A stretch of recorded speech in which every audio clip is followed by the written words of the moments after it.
El día aquí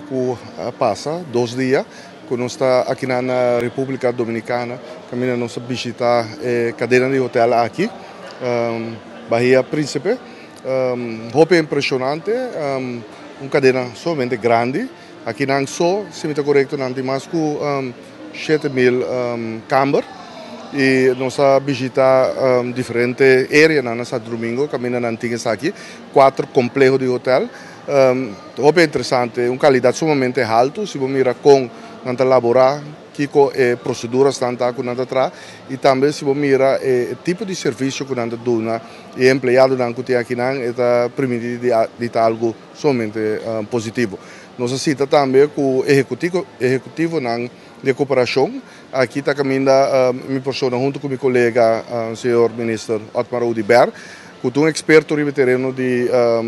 turismo, e me queda somente impressionar e contente de ser para mim um jovem político que está beheerst maneira na na holandês de sabedoria, de indústria, de turismo,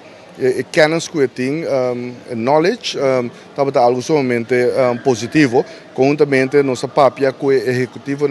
e não compreender todas diferentes exigências que nós temos na Aruba e não compartilhar isso aqui também. Tem algum ponto que nós trazemos adiante, que nós mostramos quase nós por bem de acordo com ele, quase não mostrar a estação e não dona de conhecer também, que não tem